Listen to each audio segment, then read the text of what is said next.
alive! It's alive! It's alive! It's alive! Dominic Lawton can be wild.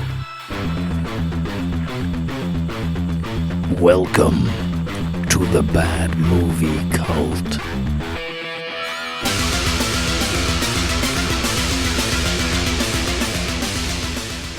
Welcome to the Bad Movie Cult podcast. My name is Dominic Lawton, and I am joined by my little helper, Ken Be Wild. Ho, ho, ho. It's time for the Christmas special here at the Bad Movie Cult, and we've got a right treat for you. A good old-fashioned Christmas stocking stuffed under the tree, full of goodies. Full of shit. It is, of course, the 1964 Nicholas Webster Yuletide classic, Santa Claus Conquers the Martians. Blast off! For the most wonderful science fiction fun and adventure a boy or a girl or a grown-up ever enjoy. Meet Billy and Betty as they encounter the fierce Martians. It's so exciting, so amazing, you'll want to tell all your friends about that wondrous day when red-faced Santa meets the green-faced Martians. You'll see it all when Joseph E. Levine presents Santa Claus Conquers the Martians. From the moment when the spaceship kidnaps Billy and Betty, here are some of the incredible things you'll actually see as Santa Claus conquers the Martians. You'll hardly believe your eyes as a giant Martian robot captures Billy and Betty. The evil Boldar imprisons Billy, Betty, and Santa in a space death chamber. Will they escape?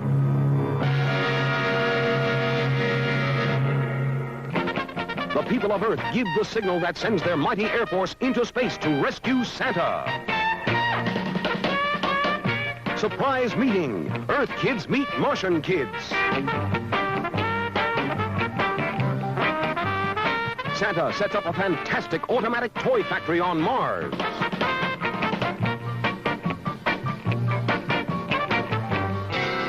The Martian leader battles the wicked Boldar in a desperate effort to save Santa. The Wise Man of Mars. 900 years old. The Battle of the Toys, when Martian kids and Earth kids join Santa to battle the bad guys of Mars.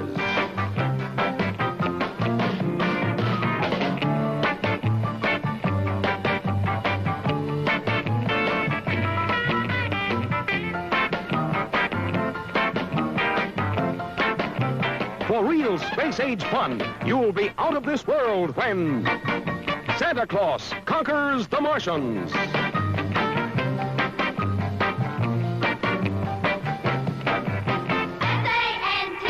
S-A-N-T-A-C-L-A-U-S, hooray for Santa Claus! So I've got a plot for you, Ken. Go for it. The Martians kidnap Santa Claus because there is nobody on Mars to give their children presents. Oh. It's a tale as old as time, isn't it? It's a nice sentiment, I guess. I mean, they could just give their kids fucking presents, couldn't they? Yes, Maybe. they could. Cut out the whole plot of the middleman thing. Mm. You know. That would be something they could have thought of. I mean, yeah, well, we'll get into it. I don't know. Some taglines for you. Oh, really? Go on, what, from the 64? Yeah. Go on, then. How about these? Top OT Christmas tree. Blast off for Mars with Santa and a pair of Earth kids. Science fun fiction at its height. Science fun fiction? Yeah. Wow. Do you like that one? No. Oh. At its height. Imagine how shit the rest of them were. They're claiming this was like the pinnacle of science fun fiction. Santa Claus saves Christmas for the children of the world. Yeah. Nice. Santa kidnapped by the Martians, out of this world fun and action, as two Earth kids are whisked away with him to Mars. That's a synopsis, isn't it? That's not a tagline. Aliens attack the North Pole. Who will save Christmas? Nobody. Lee Majors. He would have. The seasonal sci-fi spectacular. I don't know. It's not the They worst. could have put sci-fi in there, though, couldn't they? If they're going to go for like the alliteration of S. Sci-fi's in there. Why not? Mm. It's the whole purpose. Otherwise, it could be any Christmas film, that. C, like in SEE capitals, then a colon. Ooh. The I don't want to be seeing that at Christmas. Christmas colon. Oh, kids. Check out my colon. Merry Christmas. The Martians kidnap Santa. Santa's North Pole workshop. The Fantastic Martian Toy Factory. Earth kids meeting with Martian kids. Spaceship journey from Earth to Mars. Santa turns Mars robot into a mechanical toy. It's like headlines shouting on the corner of the street. And pretty much everything that happens in the film. Does it just go on?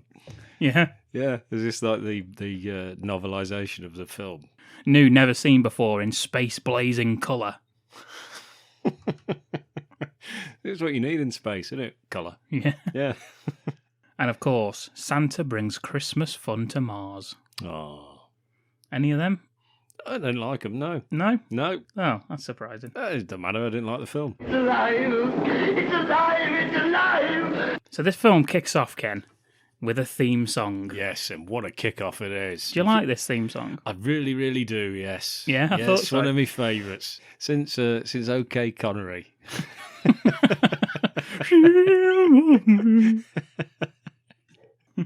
This, no, I don't like it, no. Oh. Because the kids sing Santy, don't they? They do. I don't like it. I don't like that. I never have.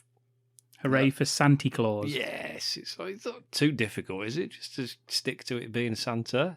No, it's the same. So, like, they're not adding anything. Doesn't do anything else, does it? It doesn't add anything except irritating me more. And I mean, this is just the opening couple of seconds, so you can imagine how much I enjoyed the rest of the bloody film. I like the thought of you sitting watching this one. I watched half of this at work and half at home. Yeah. And I didn't enjoy either half. No, and I felt like a prick both times. So.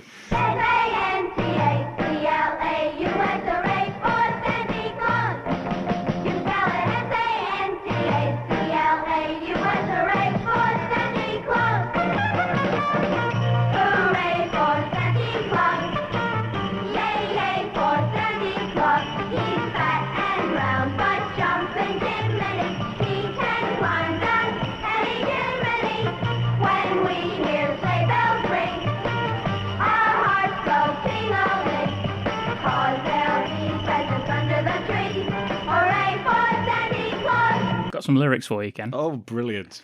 Hang up that mistletoe. Soon you'll hear ho, ho, ho. Oh. On Christmas Day, you'll wake up and say, hooray for Santa Claus. You don't want him bloody like getting off with you in the night, do you? Mistletoe. These are children we're talking about. They've got no knowledge of the mistletoe. That's true. We don't want any of that business going on. That's disgusting. Yeah, Santa. Ban him. Cancel him. Cancel Santa. Exactly. There we go. That's the pitch. There we go. When society cancelled Santa. Yeah. The movie. Not Santa Claus, the movie, obviously not. That exists. Yeah, what's that, Dudley Moore? Yeah, we can't be bothered to go back with that one. We get an and in the credits for this. Do we? Go on, I've missed that one. And John Call as Santa Claus. Oh, yes. Big John Call. They could have put Santa Claus as himself for the kids. Yeah. You know, that'd have been a nice touch. They also put costume designer, but with a U instead of O at the beginning there. What? A costume designer? Costume designer. Really? Yeah. Bloody idiots. After all that whimsy, we get driven back down to earth with a news broadcast from the 60s. Yeah, for the kids, because, you know, the kids couldn't stop watching the news back then, could they, in the 60s? They love to see, what's going on in Vietnam, Mum? I don't know, put the telly on, let's have a watch. It's KID TV. It certainly is. Special report, first in history, TV crews are at Santa's workshop. Yeah, imagine that. That's really cool. It Imagine seeing certainly- that on TV when you were a I kid. must say, it would be better than the Vietnam stories, wouldn't it? Yeah, I think, probably. Only joking. Over to Vietnam. In the carnage. Go on, get stuck in. The camera pulls away and we're actually on Mars watching the news. What the bloody hell's happening? They got two kids sitting there. But what are your thoughts on the look of the Martian? Yeah, very good. Very convincing. I mean, was this made in colour, this film? It said it was, wasn't it, I guess? Yeah. In one of the taglines. Yeah. It's not very good, is it? No. It's kind of like just dirt. Yeah. But I think they're supposed to be green. They were kind of greenish in parts, I Yeah. guess. And other times just looked at a slightly blackface and just generally shit. It's they're wearing turtlenecks. Yeah. I tell you what, they're great antenna. Well done, everybody. That's their classic Martian. Yes. That's the only difference there is, really, isn't it? They're green and they've got antenna. Yeah. Other than that, they're just humans. They're wearing helmets as well. Oh, well, sorry, of course, yeah. Although I don't know why. No. Because it's their atmosphere, isn't it? So they don't need helmets to breathe or anything. So why have they all got helmets on? I guess for the antenna. Maybe that's their heads. That's what their heads look like. Maybe. Yeah. And they wear soft, fleshy hats when they ride motorbikes out in space. Yes. Who knows? I think so. It doesn't cover it in the film. You'll never find out from here. I'm just laughing when these are revealed and Ken just watching the reveal of the Martians. Yeah, really, really good. Just blinking very slowly. I don't know watching where. it. I think that's probably where the budget went. Yeah, I from think the so. realistic Martian representation. It's either that or the sets, because some of these sets in this are absolutely superb. It's like honestly, when they're in the North Pole, it's like watching The Thing, like John Carpenter's The Thing, isn't it? That's what I thought we were watching at one point. Very much so, yes. Anyway, we cut to Andy Henderson at the North Pole, and he gives us a bit of his stand-up comedy routine. He does, doesn't he? Yeah. It's good for the kids. He's saying that all they've eaten up there is frozen food. At least that's the way it is by the time they get it. Oh, Andy. And he also says it's minus 91 Yeah. up there. Whoa. It's not. It fucking isn't. I've had a look. It doesn't get that cold at the North Pole. Here's some facts for you. In the summer, the average mean temperature is 32 degrees Fahrenheit, which is it's just 0 degrees centigrade. Mm-hmm. So it's just frozen. But in the winter, it drops to minus 40 degrees Fahrenheit. No, it's not 91, is it? No. So I don't know what the fuck Henderson's on about. Embellishing for the kids. Oh, yeah, but, what if they could set the internet on Yeah, back well. then? What if they asked their dad? And he's just like, it's not fucking 91, I'll tell you that. Yeah, I'm turning that off for Yeah. this fucking idiot. What's he doing? Turning that off, right. Anyway, I'm off to Vietnam, fuck you. Yeah, he's supposed to be interviewing Santa. He's only got a certain amount of time and he's too busy giving us his fucking stand-up comedy. And making up facts about the temperature. Idiot. Tell you what, though, he's got one of the finest I'm Cold acting performances since Jack Nicholson in The yes, Shining. very good indeed. I was cold watching it, Yeah. but then I was naked. Yeah. And outside. And watching through the window. Yeah, I was at work. Anyway, in we go to Santa's workshop and we see little elves. There's elves. They're on there. No sign of Pat Morita. Sadly not. They're all ignoring Andy as he says hello to him. They're not interested in him. No, they got work to do, haven't they? They get paid to chat shit to Andy Henderson, of all people. Yeah. Just weeks before Christmas, as Santa is working overtime to make sure there is enough toys for all the children in the world. Oh, bless him. You'd have thought he could have started earlier. Yeah. I don't know what his schedule's like, but he's pretty much got fuck all else to do all year, has he? So, maybe just time management up there. Maybe that's what he needs. I don't know. Just guessing. Yeah, that's what Andy says to him anyway when he first introduces himself. We see the big man himself smoking a pipe, fucking about with a wooden cart. Yep. Laughing to himself like a madman. He laughs way too much in this. I know a lot of, Santa laughs, but he just laughs too much. Too much of the whole I film. don't know if you can laugh too much. I didn't think so either until I saw this. And then it turns out, yes, you can. Oh, fair enough. Yeah. I don't think anyone listening to this has ever laughed too much. No, well, that's Right, to be listeners? expected. or at all. Hooray for Santa Claus! Andy says, he's at hard-hitting journalism, hard-hitting questions, and he gets him with, "Tell me, is the rumour true? You're going to use a rocket sled?" And Santa says, "No, you silly bollocks. We're using reindeer. Like always, you fucking madman. Prancer and Dancer and Donder and Blitzen and Vixen and Nixon." I think he says Donga. Donk. He gets his Donga out. Oh, God. Donga and Nixon, of all things. Nixon. Richard Nixon is one of his reindeer. He says consarnet. Does he? He says, "Consarn it, I always get the names mixed up, but the boys and girls at home know their names, don't you?" And he points at the camera at us, at you. Yeah, I did. I rattled them off like Arnie in Jingle All the Way. Running up the road. And then I ran after the road. Yeah, up the Sinbad road. after you. Yeah, it took me an hour to get home. Yeah. I've put this as a harrowing look at Santa sliding slowly into dementia. Yeah, and then we get an interesting little snippet of his home life. We do. And isn't this just a reflection of every person's home life? Every man out there. It doesn't matter who you are. You can be fucking Santa, the nicest guy in the world, and getting on with your work. Selfless. And your wife would just come in and bollock you for something. And that's what happens. She comes in and has a go at him. I don't even know what for, but she does. Because why not? That's his wife. And then he says, "Do you mind? I'm on the fucking telly." And she goes, "You what?" "Oh, bloody hell, I'm on telly as well." Gets all embarrassed and yeah. Has a psychotic break. Yeah, and then just knocks Andy Henderson out with a frying pan. Yeah. They all laugh their asses off at her just doing this weird dance around. She looks down the camera at us. Yeah, says hello. Fun fact for you, Ken. Go on. This is the first on-screen appearance of Mrs. Claus in any film. Fucking hell. And that's how she enters, is it? Just coming in and having a go at everybody? Yeah. Fucking hell. I don't know why she caught on as a character. Yeah, Santa gives us a tour of his the new toys for this year. He asks how Winky is. And it's little Winky. Hey, look, everyone. Look, kids, it's little Winky. He's in charge of the space department at Santa's workshop. Yes, of course. He's very, very organised after all. He's even got a space department with Winky in charge. Winky the elf. Yeah, his brother's Wanky, of course. Yeah. He's busy in the corner. Don't know what he's doing. I've put he's in charge of the space department as well as satisfying Santa's sexual needs that Mrs. Claus can't help with. Yeah, that's where Wanky comes in. Santa shows us a new toy rocket that runs on real rocket fuel, so that seems safe. Yeah, well, it was the 60s. Cheap for all the family, cheap for the kids to run. Just a load of rocket fuel under the tree for everyone. Andy asks him instead about a toy Martian on the side there. Winky made that. That's his idea of a Martian, says Santa. Yeah, the idiot. Amazingly detailed and correct, as it turns out. Where does he get his sources from? I don't know. It's very special sources, probably. Especially if Wanky's about. Wanky special sources. That's his department.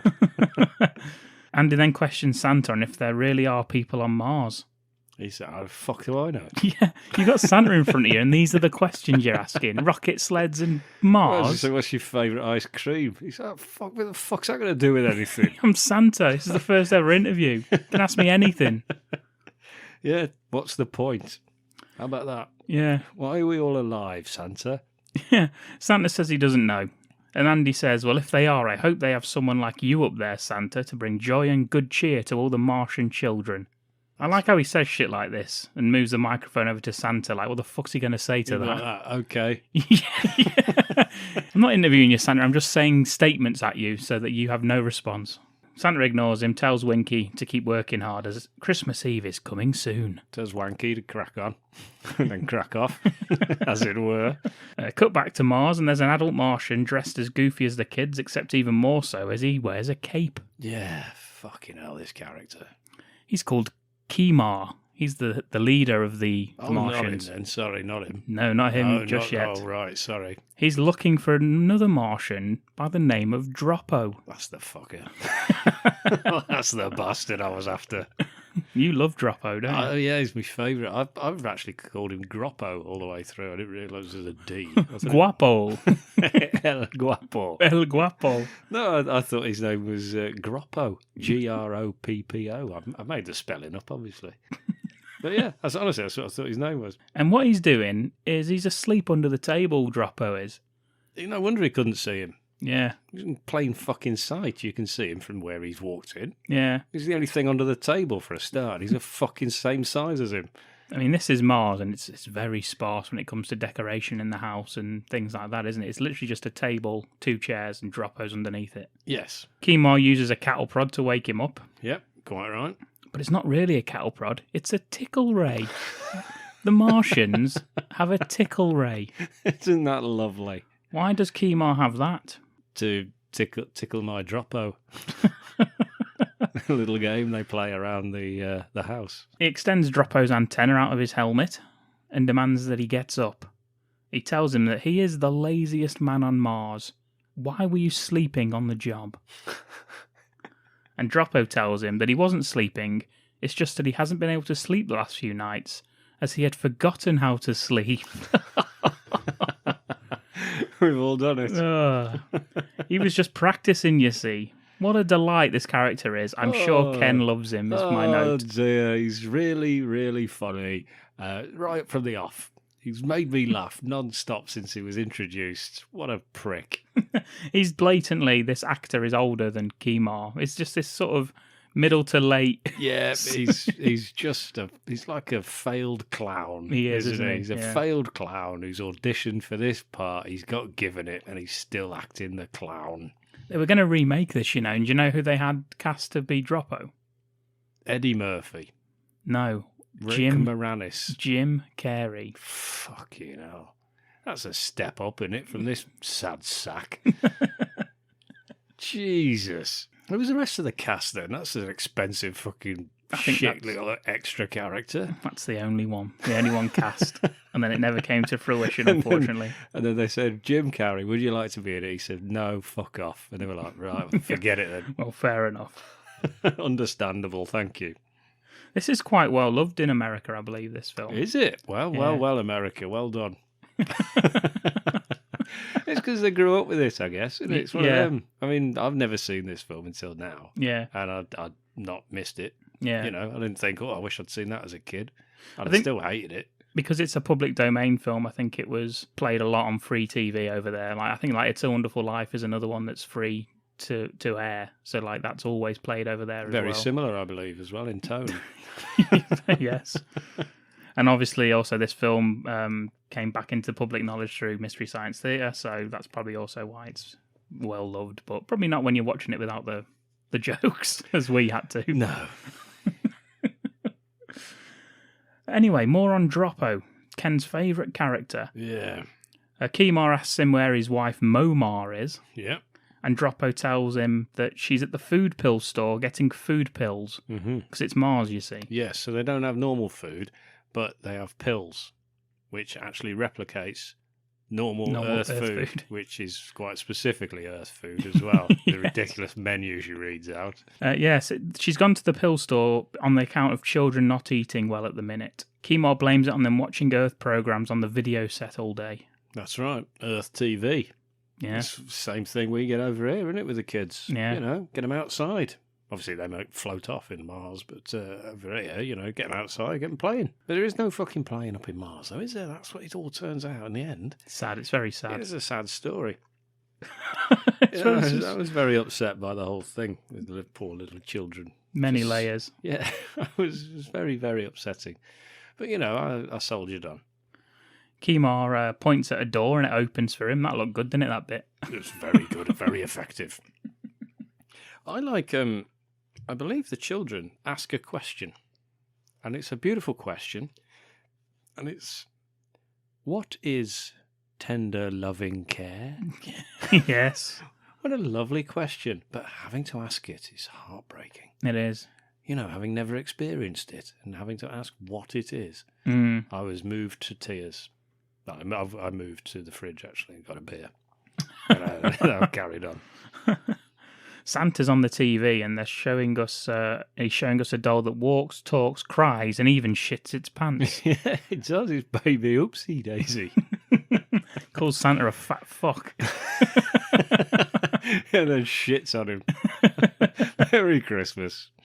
They ask what a doll is. They don't even know what dolls are. Of course they don't. They don't know what dolls are. They don't know what tender, loving care is. Chemo sits behind them, scowling at the whole thing. This hitting a little too close to home, is it, Ken? Oh, yes. It's been me since mid-November. As soon as Halloween's over and the Christmas adverts come on, this is me sat in a corner, angrily staring at the TV. The kids are called Bomar and Gurmar. Yeah, weird names, aren't they? Yeah. Weird names. Everyone else's is fine. It's just these two. No, it's just like everyone's name seems very similar. I don't know. I mean, Mars is pretty big, isn't it? Yeah. You've got to imagine the population be quite large. But Maybe it's family. Maybe it's family because obviously Droppo doesn't sound like them. Droppo also sounds like a clown. The name itself sounds like a shit clown. But yeah, I don't know. Chemo, of course, as a dad. That sounds awful. It'd be called Chemo. Chemo. That's it, yeah. Chemo. He's very ill. He's not been well, his dad. Father. His antenna have fallen out. Anyway. Hilarious. Chemo bollocks his kids anyway for asking what love is and tells them to go to sleep. Stop watching Earth programs. Does that hit close to home as well, does it, Ken? Yeah, it does, yeah. Usually I'll just play them I Want to Know What Love Is by Foreigner and just wander off. It's a lot easier. Momar comes back with the food pills. She hopes the children will eat them. She shows us them on the table. She does, yeah. There's hamburger. Yep. Buttered asparagus. Ooh, not buttered sausage, unfortunately, for Gary Busey. What?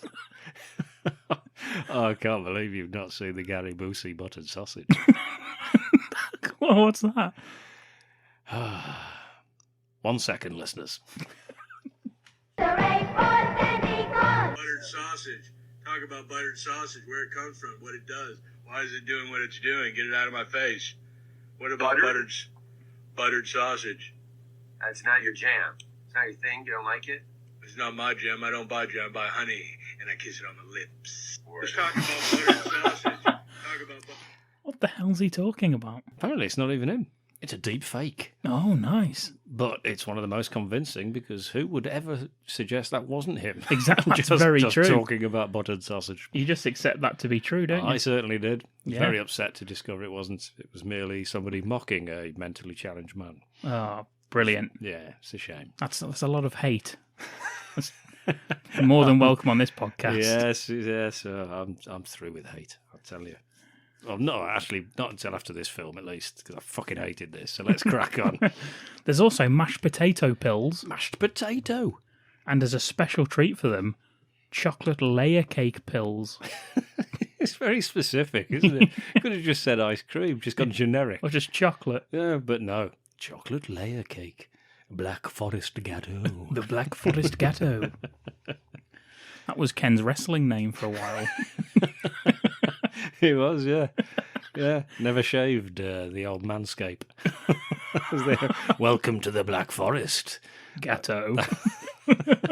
Yeah, it was all covered in cream and jam. It's disgusting. So that was a review for the podcast. Yeah, my mum wrote it. Chemo mentions that he had to use the sleep spray. I've put in quotation marks on them again. Yep. Another tool Ken knows very well. Oh, yes. Yep. Nothing says Christmas like sleep spray. Christmas parties. Yeah, classic. Been treating me well since the 90s, though. He's worried about the kids and found out today from the council chiefs that it's happening to every child on Mars. All of them. Imagine that. I can't imagine it. No. Kids just being sad all the time. It's like being in my house. Yeah. Momar tells him that as a leader of the Martian people, it's up to him to sort this out. Yeah, that's nice of her. And she tells him to go to the forest and see Chochim, the Ancient One. So is he like the leader of all of Mars? Yeah. Fucking hell, that's a tough gig, isn't it? That's why he's got the cape. I suppose, yeah. It's worth it, isn't it, when you get I to... suppose if you're going to get a cape, you fucking go for that job. Yeah, and the house that he's living in. Oh, it's beautiful. It's worth it just for the house. And sexy mama. Mm. She is, to be She fair. is. She's a MILF, isn't she? That alien. Yeah, Whoa. Martian, I'd like to fuck. Yeah. MILF. Yes, please. I wonder what a vagina looks like. And he's got a really lovely forest-like house, hasn't he, Chochim? It's just there's nothing there, is there? There's loads of cobwebs. Yeah, well, I suppose, yeah. It's quite nice. Tell you who's not happy about all this happening. You know, a member of the councils. There's one, isn't there, that's not happy. There is. What have you called him? Boldar. No. What's his name? Voldar. Fucking hell. Was I Boldar, Chemo, and fucking Groucho. Was I watching this underwater? How have I got all this fucking wrong? What did you call Droppo? Groppo. El Guapo. Yeah, Guapo, Chemo, and Boldar. Massive rock star. He's fucking big, though, to be fair, this guy, isn't he? I liked him. I liked I him. knew you would. I With his like him. moustache. Yeah, I think if you've ever seen Toast of London, the Matt Berry show over in America, of course, Matt Berry, he's getting a bit more popular. He's like Ray fucking Purchase. He does look a bit like Ray He's Purchase. reminded me throughout of Ray Purchase throughout this entire film. Yeah. Obviously, if you don't know who he is, tough shit. Yeah, this guy's actually massive. Yeah, I like him. He's my favourite character, even though I've called him Boldar all the way through. Anyway, he's not happy. He doesn't like any of this. He's pissed off at the whole bloody thing. He's angry. He doesn't even know what's going on, but he hates the idea of having to even meet. Chemo turns up and they call on Chojim to appear before them. Which he does. He does, cloud of smoke. Yep. I've put he looks like something from Fraggle Rock. Yeah, kind of, yeah. Which one? Not one of the little fucking doozers, whatever they were called. Just a Fraggle. Do you know who he looks like? I don't even know what character he looks like. One of the Muppets from Muppet Christmas Carol. That's like, Yeah, that'll do. Which one? yeah, that's what I mean. He hasn't got a name. He's just on the streets like begging. Just in the background. Yeah, but he looks like one of them. Yeah. Okay. Yeah. You know what I'm talking about, listeners. Well, you know, one of those things in the background or something. There's like a purple-haired sort of There is, humanoid-looking There is, one yeah. with a There's stick. long hair. Yeah, Yeah. one of their mates. Okay, go on then. He looks like Chojim, and he's a reedy voiced fuck, isn't he? Yeah, I didn't like him. Hate his voice. Oh, yes. Chemo tells Chojim that something is up with the children of Mars. He says they eat not, they sleep not, and spend all day watching Earth programs on the video. Mm-hmm. Chojim asks what time of year is it now, and Chemo says it is the middle of September. Very clever, isn't it? That? Very, very close to It is close, but... alien. But nonsense. No, no, no, says Chojim. On Earth. And he says, ah, yes, it is early December on Earth, close to a time of the Christmas. That explains it. What is a Christmas, says Voldar, just fucking annoyed by the whole thing. Chojim says it means Japanese sword. And they all nod and just accept that. Chojim says it is an occasion for great joy and peace on the planet Earth. It is also a time of anticipation as they await the arrival of Santa Claus and his gifts. Voldar says, bah! He does, yes. What nonsense. He says bah quite a lot, doesn't he? Of course he does. That's the antithesis of Christmas, isn't it? The word bar. Yeah. And humbugs. Exactly. The mint. Yeah. See? What the fuck has this got to do with our children, you old bastard? Says Chemo. Mm-hmm. We have no children on Mars. They have children's bodies but adult minds. No childhood. What? I was like, what the fuck's he talking about? He didn't even know what fucking time of year it was. Now he's telling us all this. Fucking hell. He didn't even know it was September. Bloody selective knowledge from this guy, Joachim. He's seen it coming for centuries, Ken. Info fed into the minds of babies plugged in at the crib. And by the time they are able to walk, they're adults. Fucking hell. So he's seen it coming for centuries, done fuck all about it until now. He's been living in the fucking woods. No one's ever come to see him, probably. That's why I don't know what time of year it is, I guess. They've never learned to have fun. He's just banging on about it now. Yeah, It's like, we get it. Fucking hell. Everyone keeps turning to go away and then he pipes up again. It should be pointed out during this monologue that he's face on at the camera, but then staring upwards at the roof. Or reading his lines from maybe a bit of paper above. Or maybe, yeah. Yeah, I don't know. And Chemo says, yes, yes, yes, but what do we do? He says the children must be allowed to be children again. They must learn to play, what it means to have fun. We need a Santa Claus on Mars. Or a Santa Claus with muscles. If Voldar's up for the job. If old Boldars is going to do it. And then he dies, I think. He explodes, I think. And then he explodes. Jesus. That's probably why no one's come to see him before. Yeah. It's a one-chance option. Tell you what else he looks- call him, that's why he kept piping back up. He's like, wait, I've got more. Ah! He has a touch of yogurt from Spaceballs about him as well, doesn't he? A little bit. I liked him, apart from his voice and his appearance and everything he said. One of my favourites. And how long he was on screen. Yeah, I like the fact he exploded. There we go. Voldar laughs for no reason. Yeah, he's evil. That's why. Because Chemo says the only Santa Claus is on Earth. And Voldar says the old man doesn't know his tits from his dick. Let's ignore him. Plus he's exploded. So it doesn't really fucking matter. What a waste of time.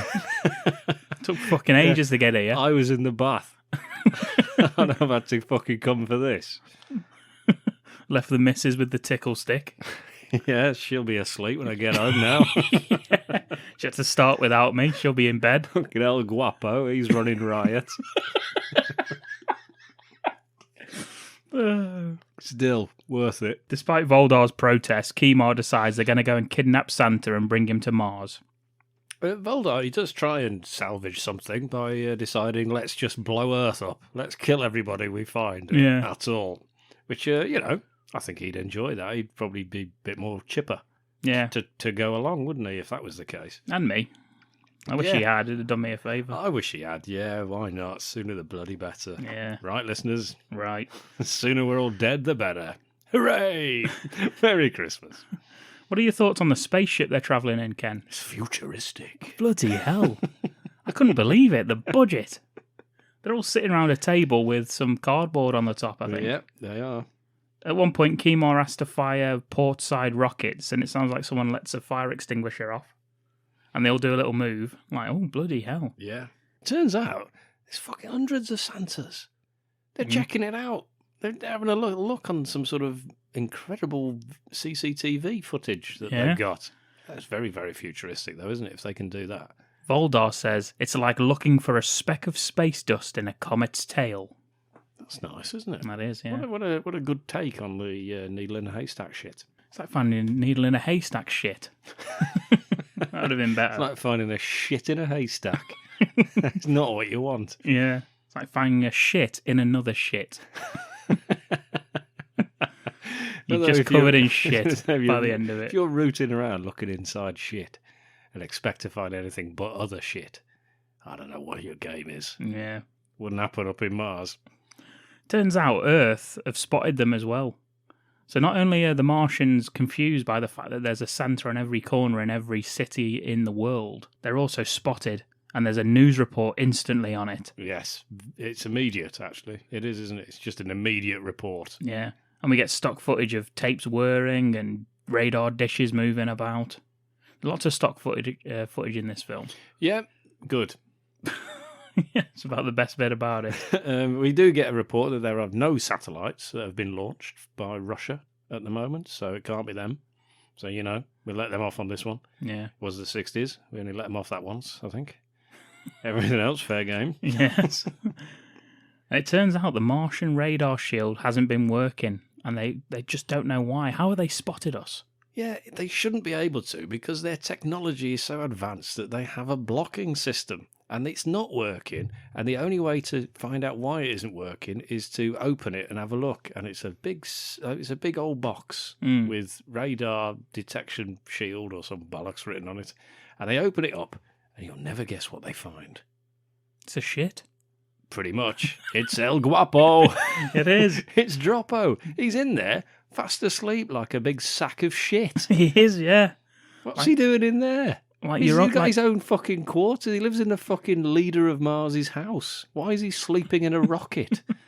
He does his shtick, and Chemo tells him to get the fuck out of there. He's basically saying, I came here to check the landing, whatever, and then I thought, I've never been to Earth. So he decided to... Yeah, just fucking tag along. Step away. Yeah. Little bastard. Chemo says, I might as well just throw you out and leave you here so the humans can kill you, or something like that. He says, but... get out of my sight. Back to the newsreader with an update. The object has disappeared. Either it burned up in space, or it may be a spaceship from some other planet which has the ability to nullify our radar beam. Sleep tight, folks. After the stowaway's been removed from the radar detection device. Like that. We just don't know. It's like either it burned up in space, and then comes up with exactly what it is. We'll all be dead by morning. Good night. Merry Christmas. See you again. There's footage of the Air Force scrambling into fighter jets. Yep, I like that. Meanwhile, the Martians, they land. and they chat to some kids called Billy and Betty Forster. Mm-hmm. They're just chilling out in the woods, these kids, and they're like, I wonder if there's Martians, I wonder if they're real. And the kid's like, I'm trying to have a sleep here. Shut the fuck up, to his little sister. And he says, like, why are we outside? He said, I don't know. Yeah, winter. In the middle of the fucking night. It's freezing. What are we doing out here? Yeah. Don't know. Good night. New York as well. That's where they were, I think. That Billy's got a New York accent, so they're in New York in the middle of winter. Forget about it. What are you doing here, alien? What are those things sticking out of your head? Me? Oh, sorry. Says Betty to Chemo as the Martians turn up. But isn't Betty a girl's name? He says, that's our antenna. And she says, are you a television set? Everyone laughs except Voldar, who says, what a stupid question. I said the same at the same time as he did. No, I didn't. I actually said, oh, you prick. Yeah. No wonder you're homeless, living out in the woods. Your parents have just left you there like Hansel and Gretel. You fucking idiot. The Martians ask where Santa is, and Billy tells them that he lives at the North Pole, thereby dooming Santa to an eternity on Mars. Yeah, well what done. a snitch. I believe the word nincompoops is used at some point in this little back and forth.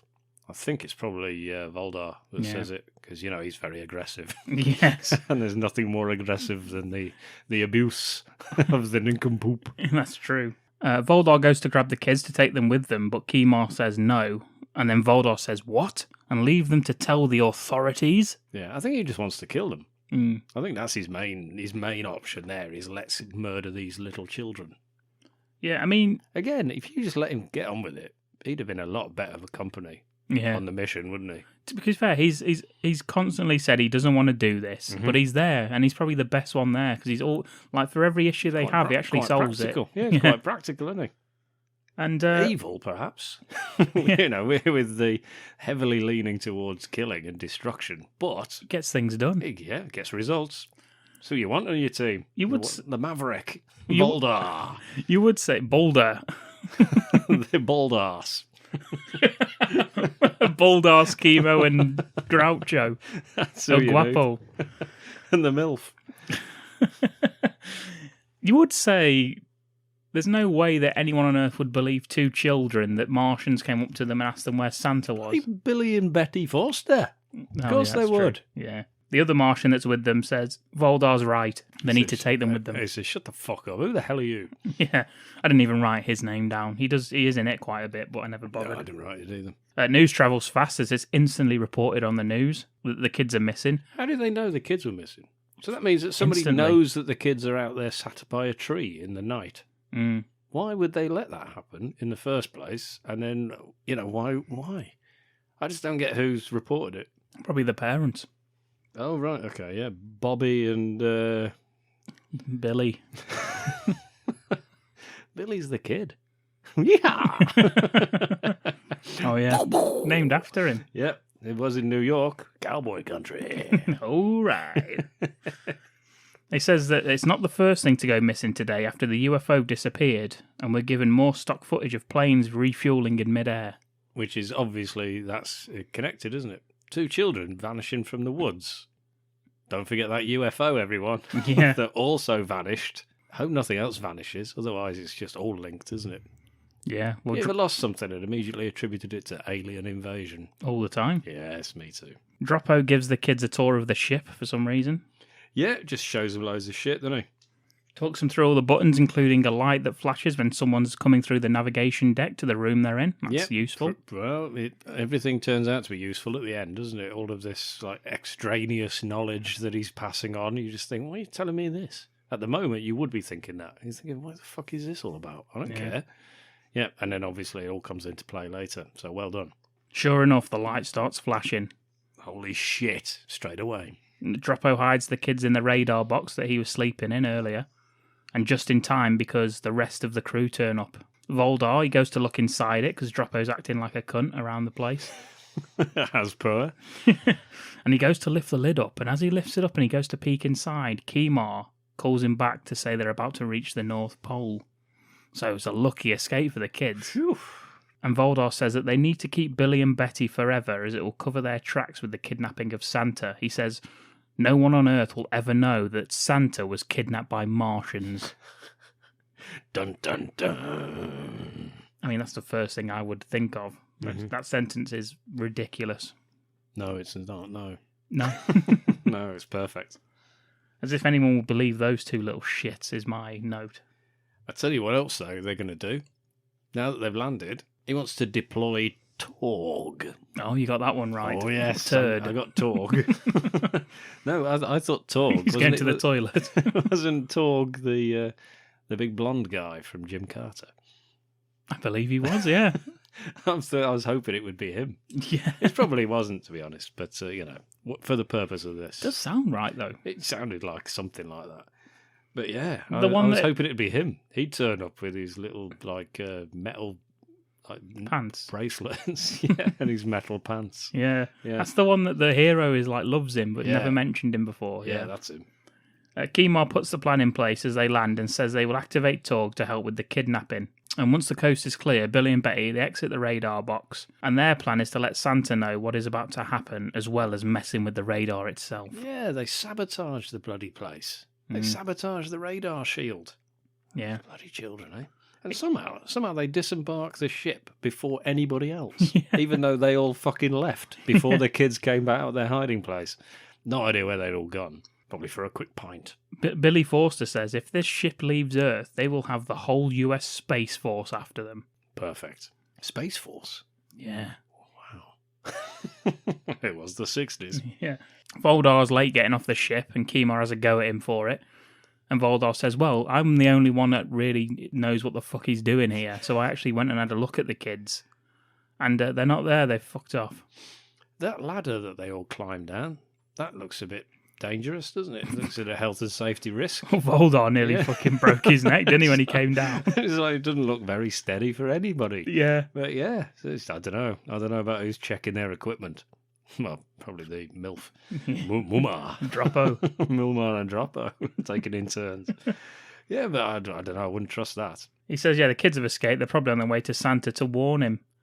Chemo calls for TORG to come out of the spaceship. He sounds like a very irate dad trying to call his kid down. How does he say it? Do you remember? TORG, come out of the spaceship. Says it twice as well. Yeah. He repeats it. I was hoping for a third, but no, he just says it twice. And the kids are hiding, obviously. That's what the kids do. They're on the run. Yeah. Must be fucking freezing by now, but, nobody seems to have mentioned the cold except for Andy fucking Henderson at the beginning. Minus 91 degrees. These kids are out in just like... I mean, he had like bear skin on him or something. He was covered in like skins of animals. These two have just got like woolly hats. And Betty says that she won't run anymore. She's cold and tired, so she stops. Not understanding the thrill of the pursuit. Well, they spot Voldar in the distance and they hide in a cave. And Voldar is about to enter the cave to find them, but is interrupted by a low growl. What could this be, Ken? This could be possibly the lowest point of the film. Would you like to describe the lowest point of the... The fucking hell.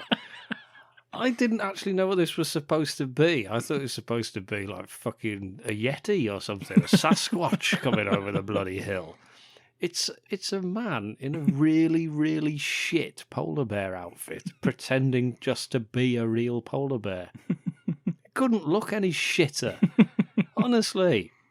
It's fucking terrible. It's just a bloke in a white furry suit going... Grrr. I believe he's got a bearskin rug draped over him and a polar bear hat. It's like he found out about it 2 days before he had to do it, and he had to just find whatever he could. Yeah. So we haven't got any budget. We just thought about it. How about a polar bear? Go for it. And he's had just to find whatever he's got around the house. So you didn't enjoy it? Fucking hated it. Awful. And for this to be the worst part of the film, it's got to be fucking bad, because the film's not good in any way, shape or form. Couldn't believe what I was watching. I thought, this better not fucking go on for long, and it did. It did. The polar bear tries to grab Billy and Betty, but can't reach inside the cave for ages. And then it fucks off. Well, yeah, it does, because look out, here comes TORG. Yeah, out of the frying pan and into the fire, I've written. What they thought was lights from Santa's workshop actually turn out to be TORG. Ken, what is TORG? TORG is a giant toy fucking robot. It's so fucking ungainly, this thing. Why the hell would that be the thing that you take as a capture device? When I first saw this, I thought Jermaine and Brett from Flight of the Conchords, when they were dressed as robots, looked more like robots than this fucking thing. It was fucking awful, isn't it? Yeah. It's literally just a giant toy robot that can't fucking walk. It just walks and talks like the toy robot. That's Yeah. it. It doesn't do anything. It can't do anything because it's so fucking rigid. What is it? What is it? It's like a cardboard body. Yeah. The classic, like, Square head with the round eyes and the, like, round... I think it's like got buttons down it, hasn't it? yeah, and it's got, like, for the arms, it's like... Yeah, like corrugated tubes. Yeah, It's that's it, yeah. fucking awful. And the great close-up of the terror on Betty's face as it gets closer and closer. I was terrified too. It was fucking great. Voldar turns up, Torg grabs the kids, and he demands that Torg crush the children to death.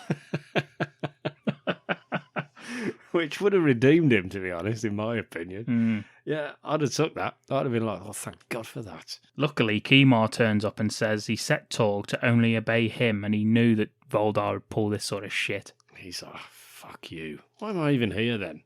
Yeah, if I can't do anything, what's the point? I can't even kill these kids at any opportunity I get. There's no point. He has the children taken back to the ship anyway. Get back. You're not going to warn Santa of shit. Voldar says Mars used to be the planet of war. Toys, games, laughing children, they'll spell the end of them. It's true, it did. It is the planet of war, isn't it?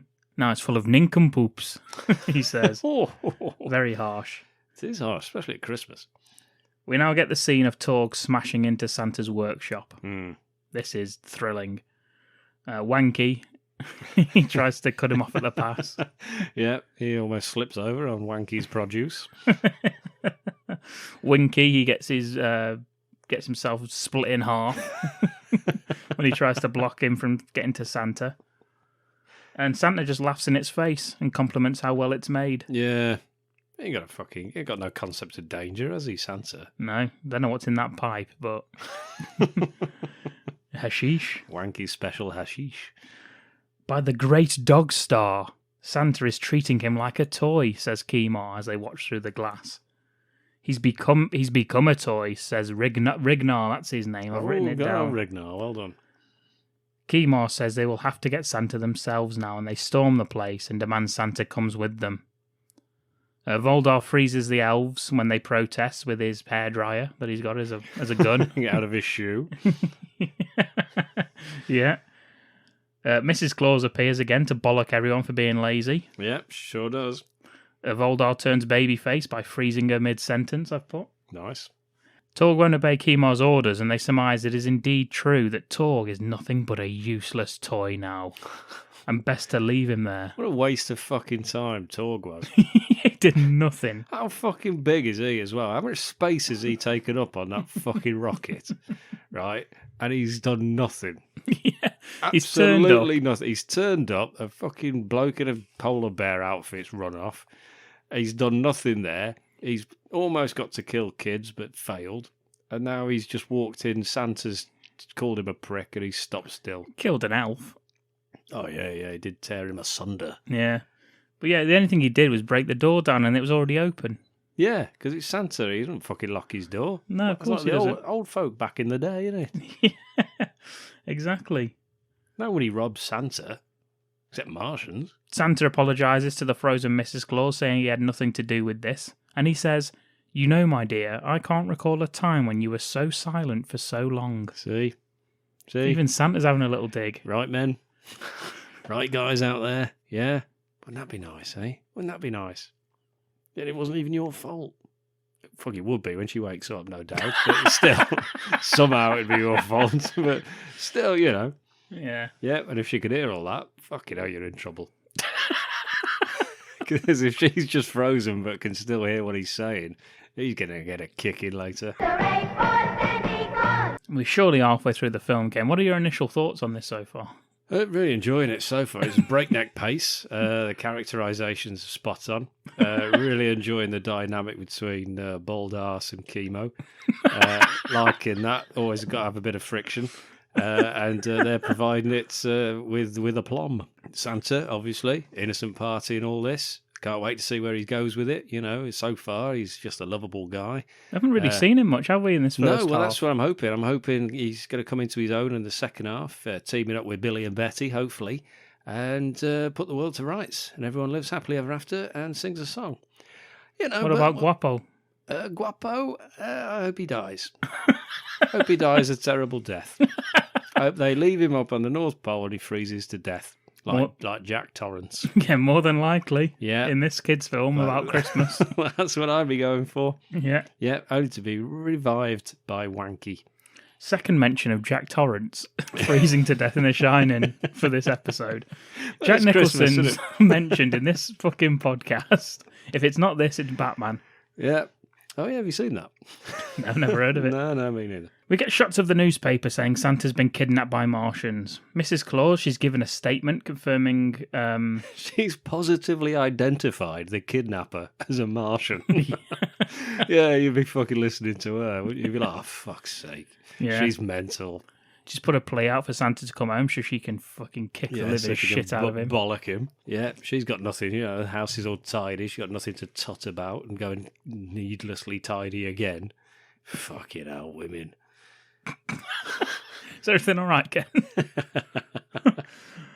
You know, he'll get home, won't be able to find anything because she's tidied it away, even though it was already where he wanted it, where it's always been kept. That kind of thing. Yes. Hundreds of pounds of recording equipment just left outside. Yeah, just thrown in a bin. We hear that leaders of the world have gotten together to get a plan of action in place. Dr. Scott from Rocky Horror turns up to tell us about the plan to save Santa and go after those Martian monkeys, he says. That's not very nice, is it? Every one of our astronauts is begging for the chance to go after those Martians. Who wouldn't give everything to bring Santa back home to our children, he says. Would you, Ken? Would you give everything? Would you pay the ultimate price? What, suicide? Yes. The death of everyone that I love and hold dearly. Yes. To bring Santa back. For all the children in the world. How about I kill all the children in the world? Then Santa doesn't come back. Yeah. Would that be the option? I think so. Is it only one of those two? I think that's it, yes. Oh, dear. That's a tricky one, isn't it? No, I'd happily kill myself. Okay, excellent. There we go. So you're welcome, everyone. Dr. Scott was right. Yep, you're welcome. Meanwhile, back on the spaceship, Santa has one of his captors literally shitting himself with laughter.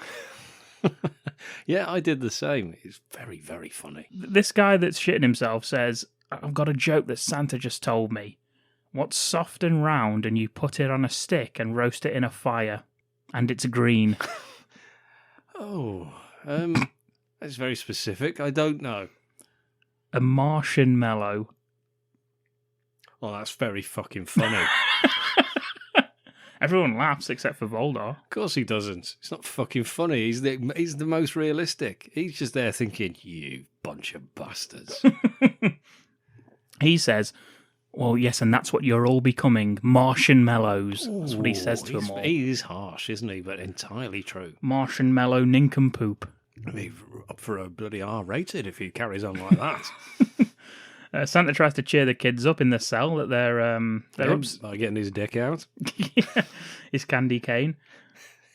Candy cane. They're upset because they feel it's their fault Santa's been kidnapped, and it is. It is, yes. You're true. It's true. Yeah, rightly so. I mean, they wouldn't have fucking known where he was, would they? No. If the fucking kids hadn't told them immediately. Hello, we're Martians. Where's Santa? In the North Pole. Thank you. Don't. And you know what? It's people's constant need to be right all the time. That's what that is. If you ask people for help, they don't fucking offer it. But when you tell people something incorrect, they'll correct you. Oh, yes. Like, does anyone know the number for this? Isn't it this? And they'll be like, no, it isn't, you idiot. It's this. Whereas if you went, oh, what's the number for this? People would just ignore you. Yeah, they just go, why don't you look it up? Yeah. Why don't you Google it? Yeah. Yeah. Bastards. Human nature. And to put his mind at ease, I think, Santa says, boulder dash and a fiddle-dee-dee, Billy boy. Whatever the fuck that means. I think it just means they're all going to have a hoedown. Oh, nice. Or a ho-ho-ho-down. Boulder dash and a fiddle-dee-dee. I like that. Yeah, that was our wrestling tag team. That was, yes. Boulder dash and fiddle-dee-dee. You were definitely fiddle-dee-dee. Yeah, and you were bollock rash. Just when things couldn't get any worse, I thought. What would our gimmick be if those were our wrestling names? Bollock rash and No. fiddle my D. Fiddle with D. No, boulder dash. What would yours be? You're like you would just like Just maybe lie all the do time. a spear. Oh, good in a wrestling ring. Just not telling the truth. And fiddle my D is you just playing with yourself. Means you, with a violin. Yeah. Playing the violin on my pubes. Yeah, exactly. We weren't the most popular, that's true. So you cut an eye Joe. It's very dancing round. It was very niche. Yeah, that's why we gave up.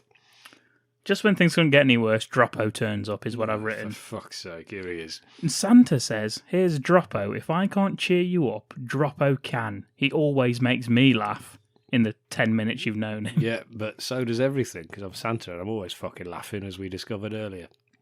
More shtick from Droppo with the food pills. He eats Billy's chocolate ice cream, so to speak. Yeah, polishes off his sausage. He polishes off his shut sausage and makes him secrete his chocolate ice cream into his mouth. Slurps down his chocolate ice cream. I put... Oh, dear me. My note is, he eats Billy's chocolate ice cream and comes in his little Martian pants. Whoops. Sorry about that. Yeah, that's kids' films for you. This is what happens when we do kids' films. I don't know why. It just makes it worse. He does, though, doesn't he? He does, acts yes. ridiculously to that. He acts like wanky. Yeah. Pills for dinner. I suppose if a Martian has a headache, he doesn't take pills, he takes chocolate ice cream, laughs Santa. He's a fucking funny bastard, Oh, isn't he, it's Santa? so good. You can see why he's popular. Back with the Martians, and they can't work out how a spaceship is following them whilst their radar shields are on. Do they have a secret device? Asks Chemo. A secret device that would counteract their secret device. Yes. How the fucking... That's two secrets. They do have a secret device, Ken. What is it? And his name is Billy Forster, says Voldar. Yeehaw! Because Voldar, yet again, he spotted the problem and he's fixed it. Yeah, he has. It's a fucking sabotage the bloody ray, isn't they? Sabotage the device. Everyone else is sitting around scratching their own helmets, whereas he gets shit done and he works stuff out. And each other's. Voldar, he's had enough and he goes down to the cell to invite them on a grand tour of the ship. Santa, sensing no danger whatsoever, agrees to go with him. First stop on the tour is the airlock. Yeah, it won't be any suspicion whatsoever, because suddenly the guy that's wanted to murder you since the second he met you is now being really nice and deciding to show you around. He says, this is the... And as he is about to say airlock, the kid interrupts. Airlock, it's the airlock. Yeah. You're like, shut the fuck Sort up. of backhands him. So, Yeah. And as I was saying... You hate that when kids do that. Yeah, we know you know. It's not fucking... I got this right. Get this right. When I was not talking to another my Indian son, accent, when is I it? was talking to my son once, and he asked me a question, and I didn't know, and he said, "How do you not know?" I know, and he was like, "And I'm only 5." And I was just like, yeah, and you've just fucking learnt it this week. I learnt it 30 fucking years ago. That's how I don't know. Because I can't remember 30 fucking years ago, can I? When I learnt something that never, ever fucking going to affect my life. And it will never affect yours either. So well done for knowing it now. But you'll never fucking need that information. Now fuck off. Yeah, so Billy he knows a lot about the airlock and can't wait to tell everybody about it. And everyone's like, oh, fuck's sake, here he goes. Here he goes again about bloody airlocks. Isn't what always all these little kids going on about? And Billy says that once the door's shut, you have 60 seconds before the airlock opens out into space. I mean, is that standard? Don't think 60 so. seconds? I mean, surely you could program that to be different. But he knows that this one is specifically 60 seconds. I don't know. Betty says Billy wants to be a spaceman when he grows up. Voldar says he's never going to grow up. He'll be dead soon. Yeah. Voldar whispers, I'm sure it'll be sooner than he thinks. Yeah, it's better than what I said. Yeah. Yeah, but yeah. And shuts the door behind him. Santa, he's locked us in, says Billy. And Santa says, no, I don't think so. He's probably just stepped out for a moment. Santa has no concept of danger, has he? Absolutely none. He's there thinking, it'll all be fine. Thankfully, the kids are there to save his fucking meaningless life, because otherwise Santa would just be sucked off into space. Can think of worse ways to go? By the kids. Oh. Yeah. The kids said they don't like Voldar, and the clock begins counting down. Chemo, he's gone upstairs, he's flipped the switch, the very futuristic looking switch, Yeah. like he's fucking starting the electric chair on someone. Fucking Green Mile, John Coffey.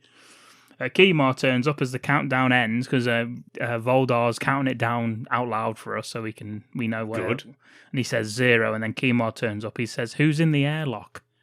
And Voldar, looking very fucking pleased, says, "No one. Now." Oh, it's great. It's good dialogue. That and the he will be sooner than he thinks, and this. Yeah. It's good. I like that. Mm. It's evil, but only for the viewer. Mm-hmm. So only we know he's being evil, and he does, obviously. But everyone else, it's like seemingly innocuous comments said with an evil smirk. He does have a smirk. I like it.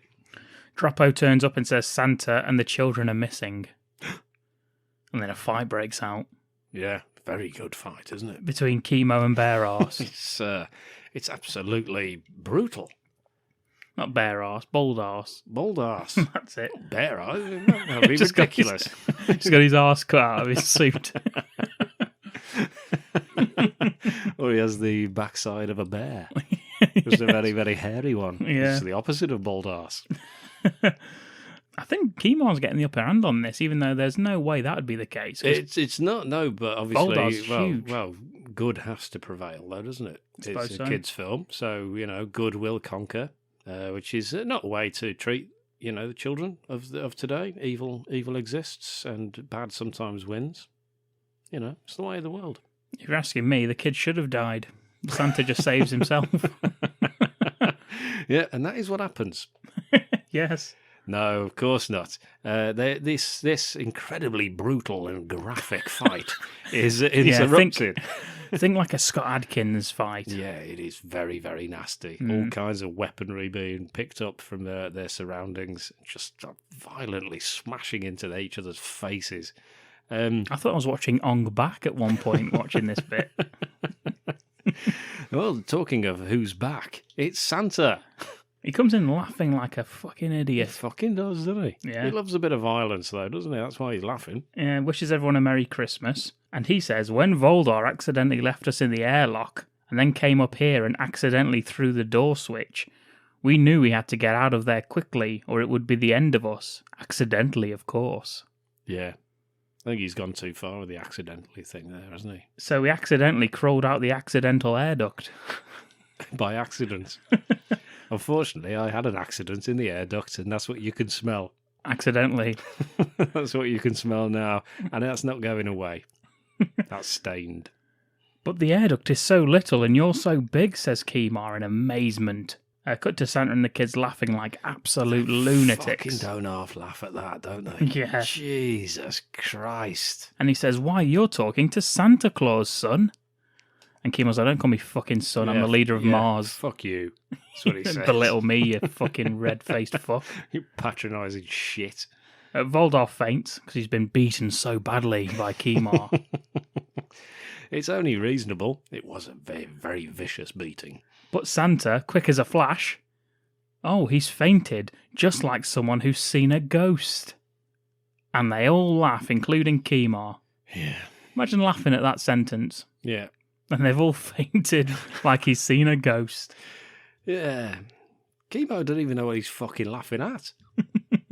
That's not funny in any kind. Even if you do know what Santa's talking about, it's not funny. But Chemo doesn't know what he's talking about and finds it funny. Yeah, I was going to say, are there ghosts on Mars? So just that. Well, John Carpenter. Yeah, I was gonna say, yeah. Well, ask Marilyn him. Manson. Ask him, he'll know. Yeah, so yeah, it's fucking rubbish. Anyway, back to the story. Voldar's escaped. Yeah, they land on Mars. Chemo asks whatever that fuck's name is, go and free Voldar, take him to the prison, Martian prison. When he goes down there, it's not Voldar in the cell, it's Droppo. It's fucking Droppo, the useless prick, man. How's he in there? Yeah. What was he doing around there? The door was locked. All he had to do was give him his fucking food pills, and he's managed to unlock the door. All he's had to do is not fucking even go in. Yeah, just throw them through the cell door. It's a fucking pill. It's not a real hamburger. Anyway, yeah, so he's locked in there instead. Voldar has escaped. Santa's introduced to Chemo's family because they give up trying to look for Voldar. There's no way we could possibly ever find him. Yeah, fuck it, he's gone. Santa says, I'm not used to entering people's homes through the door. Yeah, because he's a filthy break and enterer. Chemo takes Billy and Betty through to meet Bomar and Gurmar.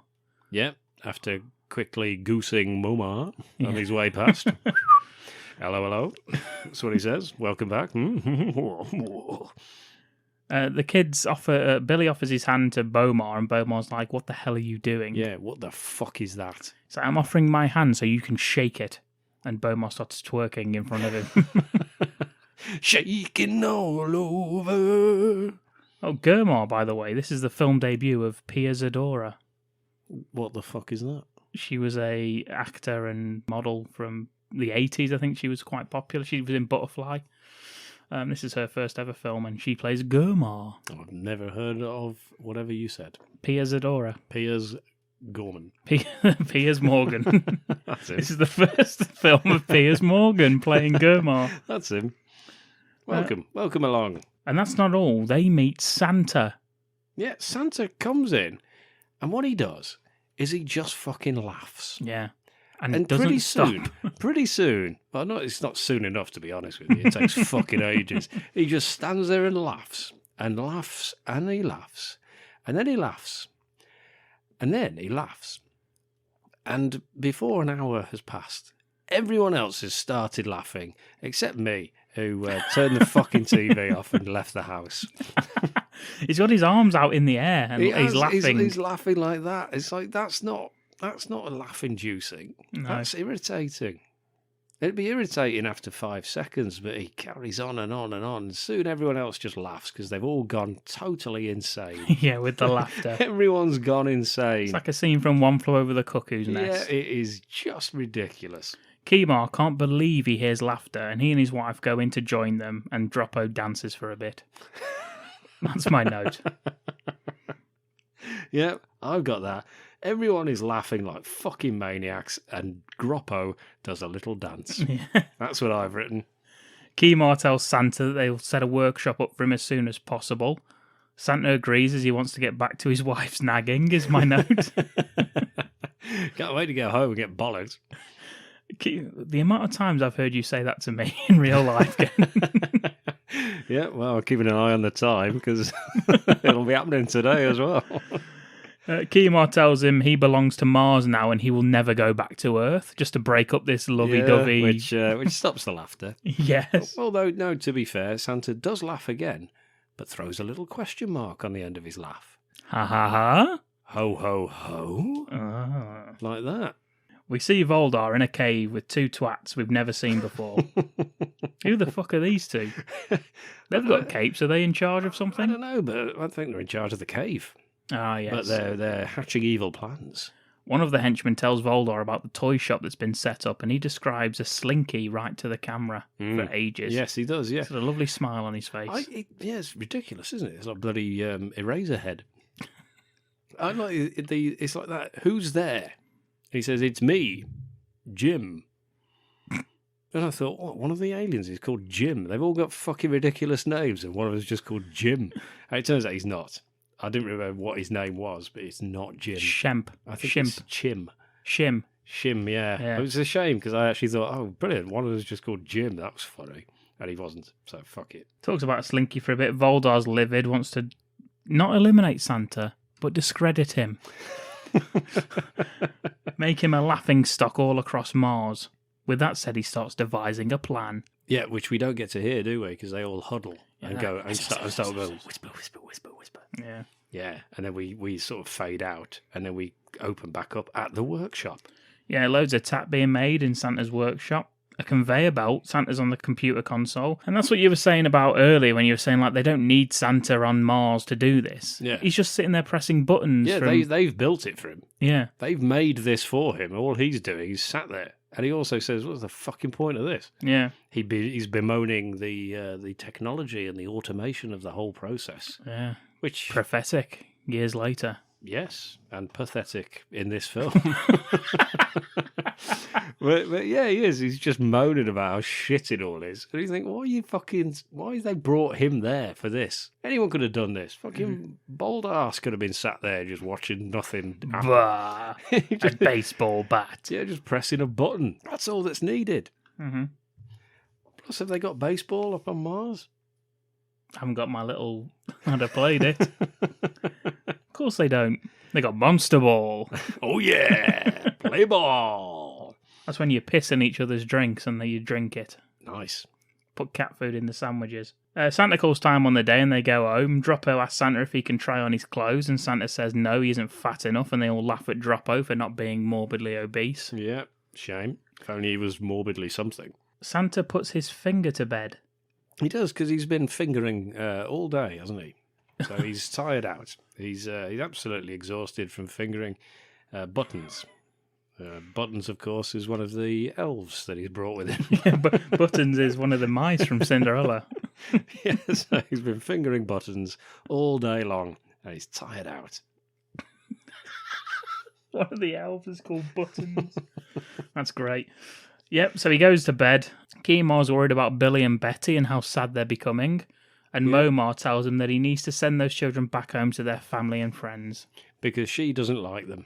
No. She's already got 2 kids, doesn't want another 2. That's ridiculous. Yeah, why have you even bought them? Yeah. Why didn't you just kill them?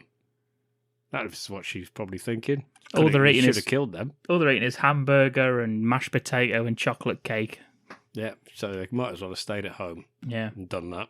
Droppo, he's eating loads of food pills to fatten himself up as he does the Silence of the Lambs dance in front of the mirror. Yeah, dressing up as Santa, isn't he?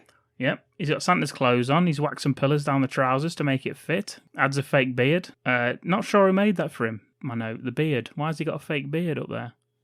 Who's making fake beards on Mars?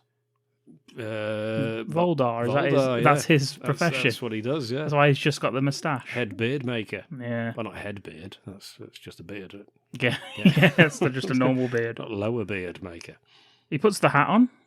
Perfect fit. Just over his helmet. Yeah. As I used to. It's very snug, but... yeah, you want to make sure it fits around the helmet. This is uncomfortable at Christmas.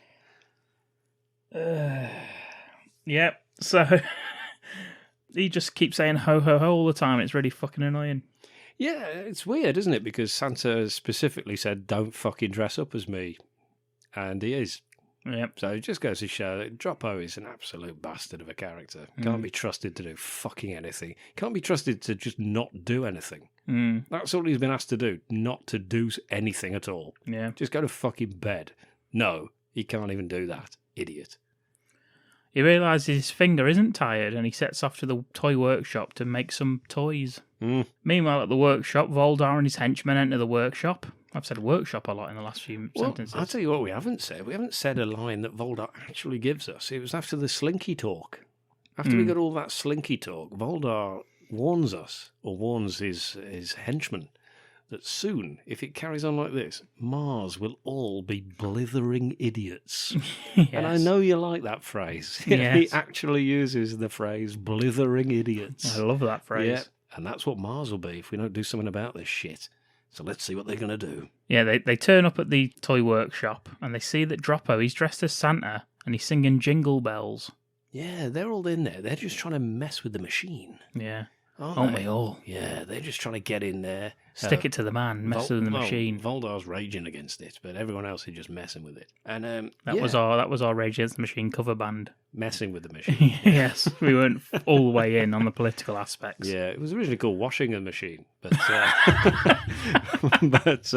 it just lacked the oomph, didn't it? Well, people didn't think we were a music band. They were turning up with their laundry for us to do, so... That's what we should call our laundrette. washing in the machine. That doesn't fucking sound right after all, does it? They mistake Droppo for the real Santa and they take him back to the cave. The next morning, Santa tells Momar his new suit's missing and connects the missing Droppo to it, saying he's probably at the toy shop making toys in my suit. The fucking bastard. Yeah, we're going to have to wash that before I get that back. They head off to work to make some more toys, and they find out that all the toys are coming out wrong because Voldar did mess with the machine. Oh my god, it's happened. Chemo inspects the toy shop and they realise Voldar has Droppo hostage, and he heads off after them. The toys have got wrong heads on. Oh, They've got the wrong heads. yeah. They're making baseball tennis rackets. Wow. What the fucking hell is that shit? That'd be a good game though, wouldn't it? Yeah, it's pretty It cool. would be good, wouldn't it? So you can actually hit it with the netting. everything. Mm. And shit. Mm-hmm. And then there's like bears with baby doll heads on them. Yes. And babies with bear heads. Good God. Loads of heads. That's cool. So Chemo, he fucks off to go and find Droppo. But luckily, he bumps into them in the hallway straight away. Yeah, Literally as soon there as he we go. leaves. Thank goodness. It's Voldar, and he tells them that they're keeping Santa Claus hostage. And Voldar sets out the terms for his release. Simple. 3 things. 1. Destroy the toy machine. 2. Send Santa and the kids back to Earth. Mm-hmm.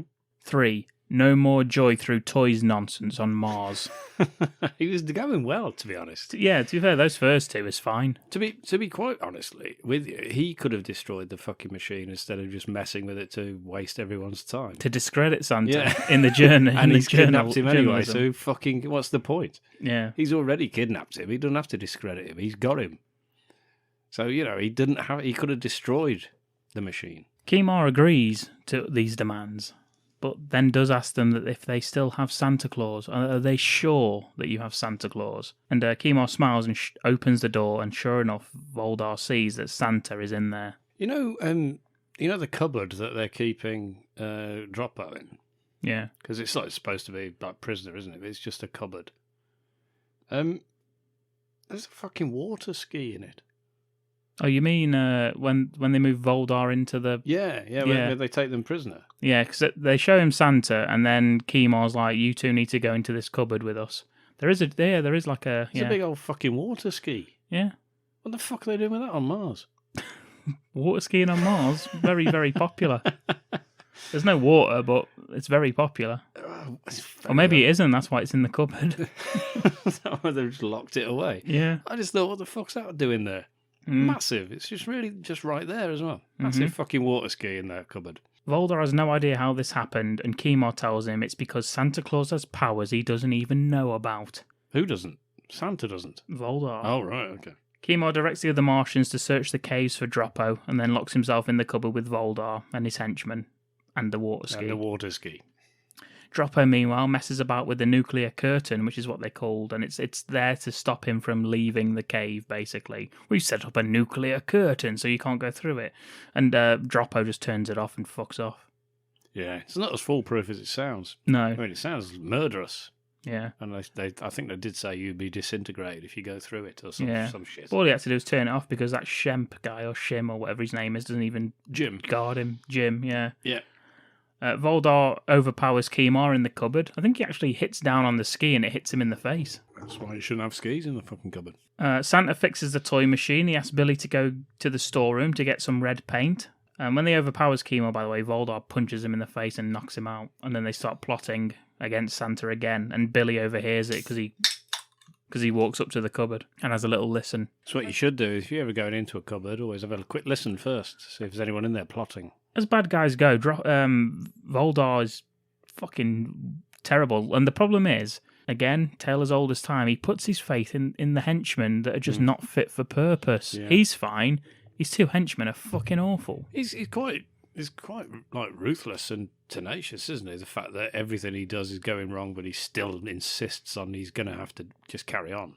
He's going to do it regardless. And, I like that. It's an admirable trait. Yeah. Who was from Star Wars, if you remember, the Admiral. Yeah, I believe it. Yeah, yes, that was him. And with the fish head. That's him, yes. Yeah. It's a trap. Billy overhears this and then goes and tells Santa about it. He says, telltale tit. Oh, Billy, you're the telltale tit. Ho, ho, ho. And Santa devises a plan of his own with the kids' help. And what happens is, Voldar, he turns up to kill Santa. And he pretty much says, I'm going to kill you now. Yeah, he's decided that fuck all this. Why don't we just murder people? Yeah. We might as well. Everyone knows we're the bad guys. We keep getting stopped. Let's go out in a blaze of glory and assassinate everyone we can find. Yeah. But instead, we get some fun music playing. Oh, fucking hell. As Voldar is hit with a water gun and various toys for a long time. I will retract my previous polar bear statement in that this is the worst part of this film. Mm-hmm. This, for me, I concur. This, for me, was more painful than the polar bear. I hated that, admittedly, but at least it was relatively brief. Mm. This just does not fucking go away. Yeah. It is awful, and there's nothing remotely threatening about anything that's happening. Yeah.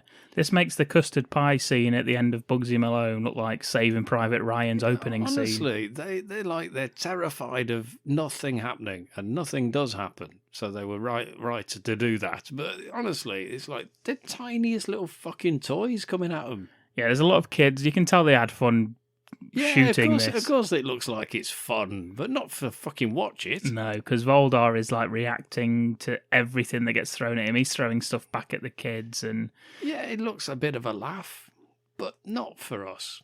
yeah, not for anyone. Not for me, anyway. No. Definitely not for me. Fucking hell. I don't even enjoy myself when I'm having fun. So not doing this. Certainly not.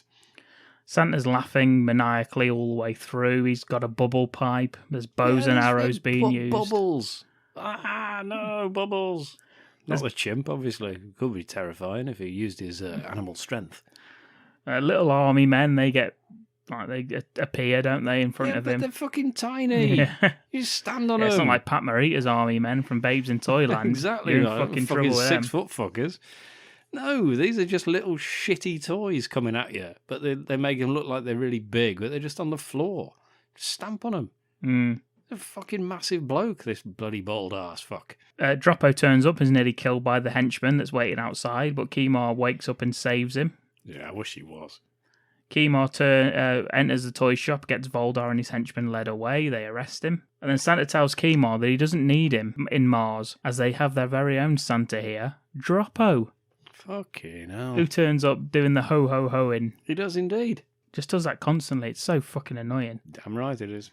Everyone laughs, and we fade to black, and then we go back to the Martian's house, and it's Momar. And then we fade back up from black, and we're still fucking there. It faded to black, and I thought, oh, there we go, that's the end. I thought, thank fuck for that. Nope, back, and it's Momar. She thanks Santa for bringing happiness to the children of Mars. And then Kemar says, and the Christmas spirit to all of us. Mm-hmm. I must admit, I teared up at that point. Yeah. Droppo turns up, ho-ho-hoing all over the place. Yeah, I got very angry again, straight after. Santa tells Billy and Betty that if they hurry, they can make it back in time for Christmas Eve. And they go, fucking hell, really? Yeah. Seems like we've been here for months. Yeah. And Santa says, Merry Christmas, everyone. And away! He actually shouts, and away, and lifts his hand in the air and fucks off. And then just falls off Mars. Yeah. Into space. Yeah. The theme song plays as we see Santa's frozen corpse flash past us on the screen, and the movie comes to an end. Hooray for Santa Claus! So what did you think, Ken? Santa Claus Conquers the Martians. I'll tell you what I did enjoy. I liked, during the end credits, the lyrics are on the screen, so you can have a little sing-a-song all the way through, which I did partake in. With me being all festive and fucking joyful. Yeah. I sang along the thank you, Santa Claus. Oh, Yeah. I loved it. So much fun to be had.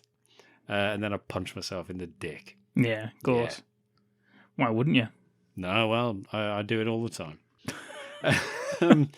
No, I didn't like it, Dom. Really? I didn't like the film. No. I thought it was shit. Thought it was shit. Yeah. Yeah, awful. What did you think to Santa? Annoying.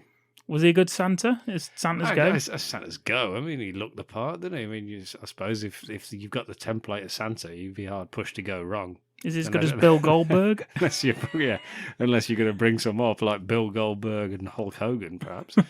But apart from that, Yeah, he fit the bill, didn't he? Yeah. He did it. He worked it. He looked like Santa. Sort of laughed a bit like Santa, I guess. Yeah, he was a pretty good Santa, I Without think. being an expert on Santa, I think, yeah, he did well. I think we could consider ourselves experts on Santa now. This is... I think you're right. Okay, then, yes. Yes, in terms of Santa, on our Santa chart. Yeah. This is our 4th Christmas special now, so... Is it? Fucking hell. Yeah. Sooner or later, someone might listen to one. Yeah, I hope so. Cheers to that.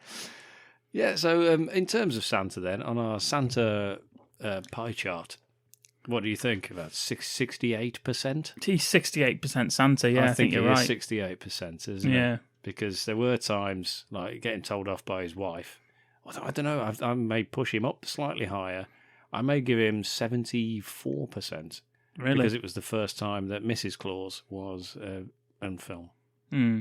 So I think he's got a home life now. So he's added another layer, hasn't he, to the world of Santa? What about Hulk Hogan as Santa? Where's he on the pie chart? I would say probably about 12% Santa. He's got the suit.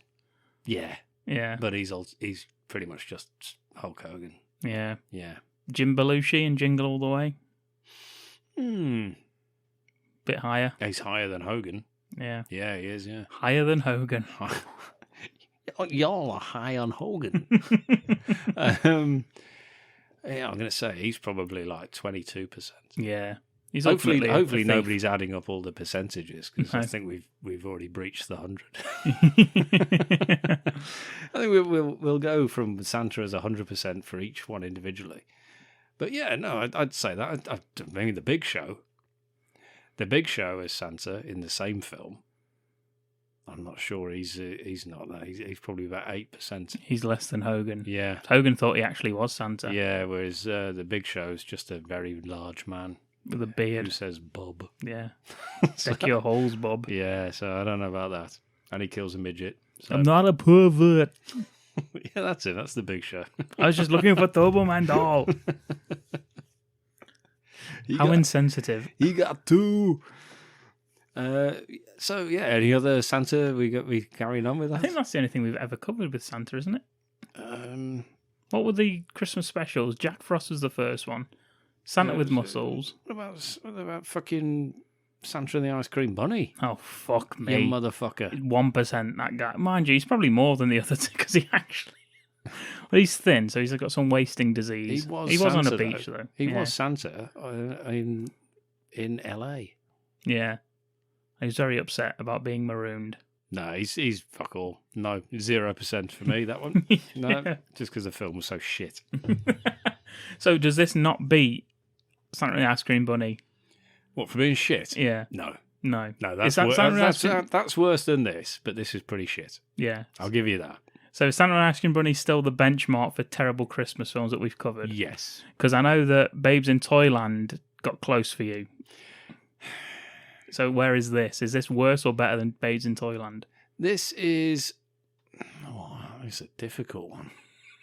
I mean, this is more Christmas-centric than Babes. That's just set at Christmas for the first bit. No, I'd say this is better. Than Babes in Toyland? Yes. Really? Yes. Nice.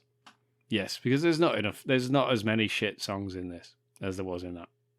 Yeah, there was some bad ones. And that's all I'm going on. That's all I'm basing it on. Yeah, there's one, isn't there? There's one song in this, and it's at the beginning and it's at the end. Yeah, so it's still only the one song. It's just repeated. Yeah. So no, this is not as bad as Babes in Toyland, which in turn was not as bad as the Ice Cream Bunny. Yeah. Which is fucking awful, and I wish it was dead and everyone involved with it. Speaking of wishing things was dead, should we end this episode of the podcast? We should. However, what if Carl Weathers was Santa? What if Carl Weathers was Santa? What about this film then? Who would? How would it go? He'd have to be Santa. He wouldn't be wouldn't abducted, would he? You know in Scrooge? He would, but he would be under the impression he was going for good. So he would willingly go to spread joy, as I think this Santa would if they had just broken in and tried to kill his wife. Do you know in Scrooged? Yeah. The Night the Reindeer Died with Lee Majors? I do indeed, yeah. Maybe something like that to abduct him initially. A big shootout. That would be good, wouldn't it? Yeah. And then he is ultimately abducted. Okay. Yeah, so yeah, all right. And then taken to Mars, where he befriends the kids. I don't think so. I think they just tag along and he's just reluctantly... So he kills them? No, but he's just reluctantly caring for them. But he doesn't really like kids. It's just his job. It's just a job. I like it. Yeah. I like that. Does he have sex with a Martian? With the MILF? Yeah, of course he does. Yeah. Nice one. Good work. Yeah. I think that's all we need then. The opening set piece. And obviously kills Voldar instantly. I mean, this guy's a fucking blithering idiot, as he says himself. Yeah, as he uses... He's a nincompoop, a blithering idiot. Oh, goodness me. And a Martian mellow. He's all of those things combined. Carl Weathers would kill him instantly. I think Carl Weathers calls him up those as well. Yeah. One at a time throughout the film. And then eventually, murders him. Yeah. Or self-defense. I think he won't kill him. He's about to. Then he remembers who he is. He's Santa Carl Weathers. And doesn't kill him. And as he's walking off with his sack... yes. Voldar raises the hairdryer. Raises his mighty weapon. And then Carl Weathers candy cane through the eye. Yeah. Like both eyes. Wow. Yeah. Double hand. Nice. Yeah. Like that. Yeah. Straight through. Both. Salutes. And he's got a grenade attached to him as well, so his head blows up. Yeah, of course it does. Yeah. Why not? That's perfect. Perfect Santa. That's 100% Santa, that is. Hooray for Santa Claus. That can play afterwards. Yeah, but that'd be great, though, wouldn't it? If Carl Weathers was in this, it fucking would be, yeah. Santa Carl Weathers. Yeah. That'd be fucking amazing. Yeah. It's all right. I just wanted to get Carl involved. Yeah, and I'm glad you did. Yeah. I didn't want to end it without that. We're not doing a pitch, but that'll do. Makes me feel better about the film. So would you prefer this film if Carl Weathers was Santa? I'm sure you would, but if you do agree, let us know. Email address badmoviecult@gmail.com. Thank you for listening to this episode. A Merry Christmas to the lot of you. I don't even know when this is out. What is this one? Is this our first Christmas one? This is the first one. This is before Christmas. So and then we look forward to our next Christmas episode then. We'll see you next time for more Christmas fucking shit. Yeah. But until then... Merry fucking Christmas, everybody. See you next time. Ho, ho, ho. Hooray for Santa Claus. Carl Weathers. Hang up that mistletoe. Soon you'll hear ho, ho, ho. On Christmas Day you'll wake up and you'll say, hooray for Santa Claus. S-A-N-T-A-C-L-A-U-S, hooray for Santa Claus. Spell it S-A-N-T-A-C-L-A-U-S, hooray for Santa Claus.